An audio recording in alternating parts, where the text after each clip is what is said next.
투데이 모닝콜입니다. 이른바 이대남 우경화 문제가 사회적 분석 대상이 되고 있습니다.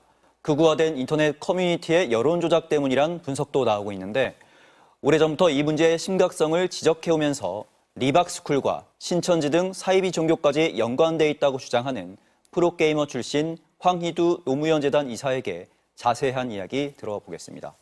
어서 오십시오. 안녕하세요. 이력이 굉장히 특이하십니다. 네. 프로게이머 출신이고 이명박 전 대통령과 이준석 의원을 지지했다가 지금은 또 노무현 재단 이사로 활동하고 계시는데 어떻게 하다 정치에 관심을 갖게 되신 겁니까?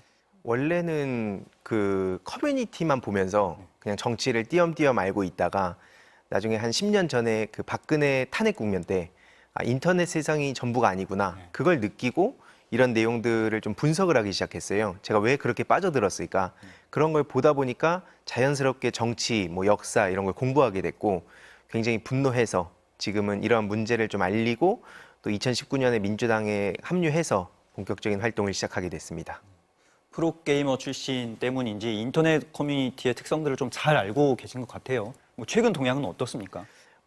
많은 복잡한 일들이 있는데 다들 예전에는 국민 MC, 국민 예능 이런 게 있었잖아요. 근데 이제는 너무 파편화가 돼서 한 반에 있는 친구들 대상으로 강연을 하러 가도 학생들이 다 다른 세계관 속에 살고 있는 거예요. 그렇게 복잡해진 게 핵심이고 결국에는 지금 가장 강력한 무기가 유머라고 볼 수 있습니다.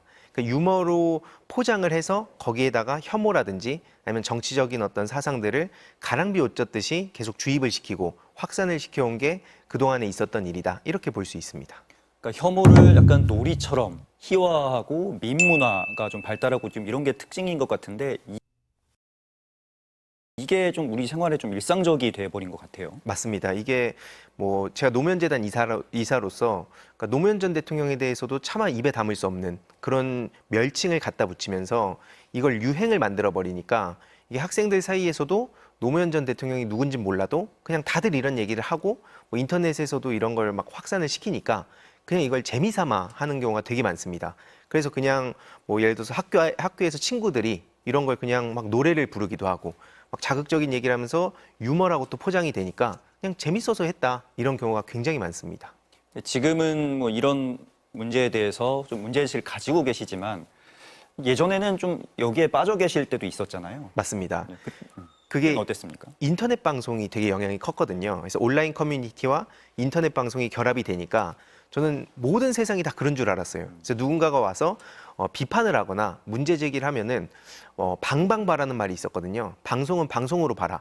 한마디로 누군가 비판을 하면 우리가 예능을 볼 때 그냥 재미있자고 보는 거지. 여기 와서 하나하나 꼬투리 잡는 게 오히려 불편하게 만드는 거 아니야? 이런 생각을 하면서 거기에 저도 빠져들었고 그러다 보니까 자연스럽게 정치적으로도 뭔가 민주당이나 진보 진영이 계속 착한 척한다. 이런 생각이 되게 많이 들었어요. 이게 요즘 보면 위선이라는 키워드로 보통 공격을 많이 하는데 과거에 저도 거기에 빠져 있었던 시점에는 그냥 이게 되게 재밌었고 다들 그렇게 생각하는 줄 알았는데 나중에 보니까 이제 그게 아니었던 그래서 후회를 좀 많이 했습니다. 그러니까 이대남 우경화의 어떻게 보면 직접적인 경험자라고도 볼 수 있는데 지금 이대남 우경화 이거에 대해서는 동의를 하십니까? 동의를 하고 표현이 근데 또 여러 가지가 있는 것 같더라고요. 예를 들어서 급진화, 과격하다 이렇게 표현하는 그 김내훈 작가의 표현에도 저도 동의를 하는 편인데 쉽게 말하면은 각종 불만이나 불안이라는 거는 떼놓고 볼 수가 없잖아요. 근데 그러한 불안과 불만에 그 그럴듯한 언어 요걸 딱 붙여주는 거죠. 그러면 그때부터 명분도 생기고 이걸 또 합리화도 하게 되고 그러면서 이게 점점 더 과격하게 간다라고도 생각을 해서 점점 더 극단적이고 과격화된 경쟁이 또 시작된 게 아닌가. 그래서 온라인상에서 웃겨야 산다. 그러니까 계속 웃긴 글을 올리면서 주목을 받고 이게는 심지어 관심이 수익으로까지 연결된 시대잖아요. 유튜브가 생겨나면서. 그래서 점점 더 그러한 경쟁들이 지금 초등학생들 사이에서도 유행을 할 정도로 좀 많이 퍼져 있다고 봅니다. 근데 일반적으로는 젊은 층은 비교적 진보적이고 세대가 올라갈수록 보수적이 된다라는 게 일반적으로 알려진 인식인데 왜 이대남들은 좀 보수화된 정치적 색깔을 갖고 있다고 생각하십니까?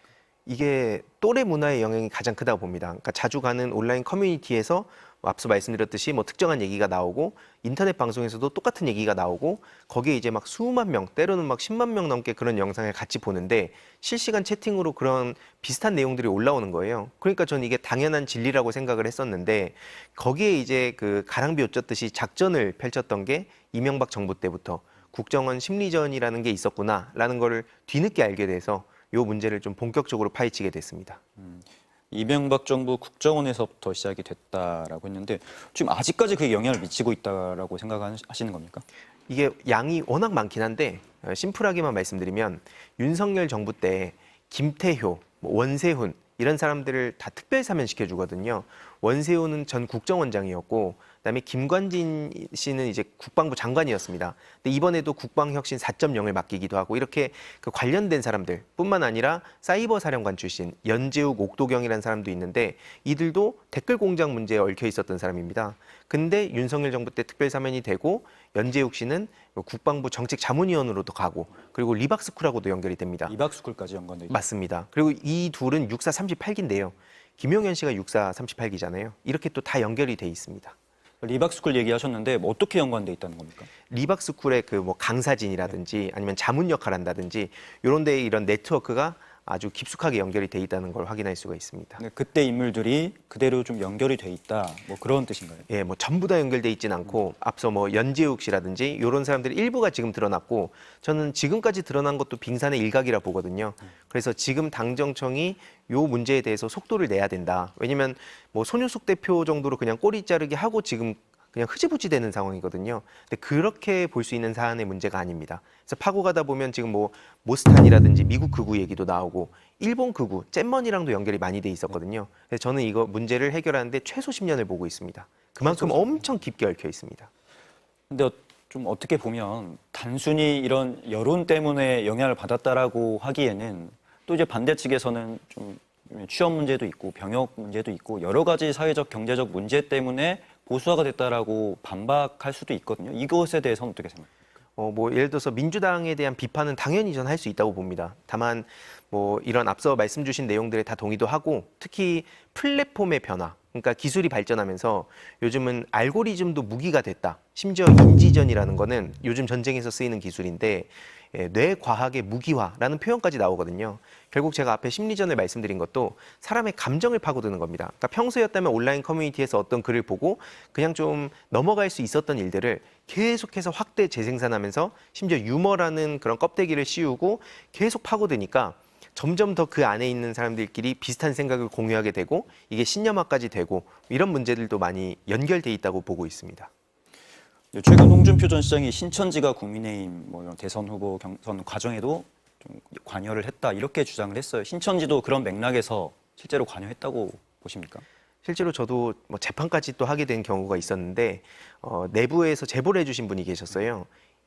문건 대외비 문건인데 2003년 문건이었어요. 당시 한나라당 서청원 대표 지원건이라고 해서 뭐 2030 조직을 좀 하자. 그래서 온라인, 오프라인에서 이런 활동을 하자는 내용도 나오고 심지어 겉으로는 그때 노사모를 뭐 팬덤 정치다 이렇게 비난을 했었지만 정작 그걸 능가하는 조직으로 만들자. 이렇게 인위적으로 조직을 만들려고 했던 것도 드러났거든요. 이걸 보면서 저는 최근에 그 백골단도 떠올랐습니다. 그러니까 겉으로는 뭐 개딸이다 이렇게 비난을 하지만 실제로 뒤에서는 이렇게 조직화를 하고 계속 끊임없이 사이비 종교랑 얽혀 있었다는 게 지금 뭐 통일교 관련한 문제도 나오고 있고 통일교까지. 세계로교회 문제도 나오고 있고 뭐 사랑제일교회 얘기도 나오고 있고 이들이 이렇게 유튜브랑 연결이 되고 그런 그 극단적인 유튜버들이 또 그 정부의 뭐 예를 들어서 자유총연맹 뭐 이런 데랑도 또 연결이 돼 있다는 것도 드러나기도 했습니다. 그런 이런 통일교나 신천지들은 왜 이렇게 보수 쪽과 연관이 되어 있는 걸까요? 대표적으로 이재명 대통령 출범을 막아야 된다라는 게 신천지 이만희 씨의 간절한 바람이었다고 좀 나왔었거든요. 왜냐하면 본인들이 그동안 뭐 코로나 국면에서도 그렇고 해온 짓들이 있다 보니까 이걸 어떻게든 막아야 되는데 그러면서 이렇게 결합이 된 것 같습니다. 각자의 이해관계가 맞아 떨어지니까 뭐 정당 차원에서는 표가 많이 되고 조직적으로 또 동원할 수 있는 그런 세력이 되는 거고 또 이 사이비 종교 입장에서는 이게 또 방어막을 쳐주는 그렇게 서로 이해관계가 맞물린 것으로 보고 있습니다. 서로 이해관계가 맞물렸다고 판단을 하시는 거군요. 근데 이런 구조를 잘 이용하는 정치인이 이준석 의원이다라고 좀 비판을 하고 계세요. 근데 한때는 또 지지를 하시기도 했잖아요. 네. 왜 갑자기 마음이 바뀌신 건가요? 저도 이제 미디어에 나온 모습만 보면서 막 되게 공정하고 합리적인 정치를 하는 줄 알았었어요. 하지만 SNS를 쭉 보고 그런 행보들을 보면서 최소한 공정한 경쟁을 추구하는 것 같진 않다라는 생각도 들었고, 제일 심각한 건 앞서 말씀드린 이런 혐오의 놀이와 이거를 제도권으로 가져온 사람이라고 보고 있거든요. 그래서 뭐 저는 과거에 한때 키보드 워리어 생활을 했었는데 딱 정치를 키보드 워리어처럼 한다, 이런 생각을 하게 만든 사람이었습니다. 그래서 이거는 문제 제기를 좀 하고 개선을 할 필요가 있겠다 싶어서 본격적으로 좀 파헤치기 시작했습니다. 네. 이런 분위기에 대해서 사이버 내란이다라고까지 표현을 했잖아요. 근데 지난번 개헌 문건에도 사이버 관련한 정책도 만들어야 된다, 이렇게 또 주장을 하시기도 했는데 어떤 내용입니까? 쉽게 말씀드리면 우리가 물리적인 영토에서 벌어지는 내란은 딱 시각적으로 보이니까 다 같이 분노하고 반응을 하잖아요. 근데 이게 정신적 영토라는 개념도 우리가 생각을 해야 된다 봅니다.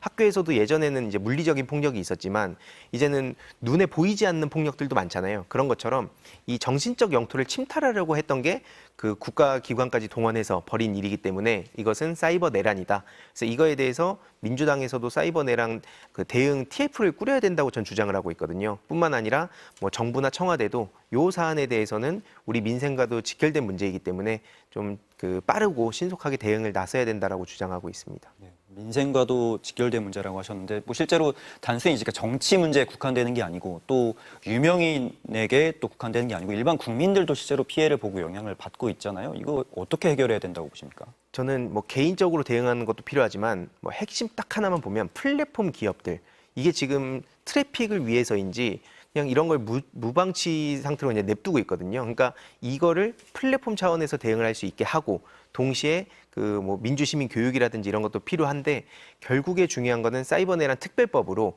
여기에 연루된 사람들을 다 잡아내는 거라고 생각합니다. 왜냐면은 이들이 그냥 또 넘어가면 언제든지 다시 이런 일을 벌일 수 있다는 거기 때문에 이번에 확실하게 종지부를 찍어야 된다 봅니다. 네, 시간 문제 때문에 오늘 질문 여기까지 드려야 될 것 같습니다. 나와주셔서 고맙습니다. 네, 감사합니다.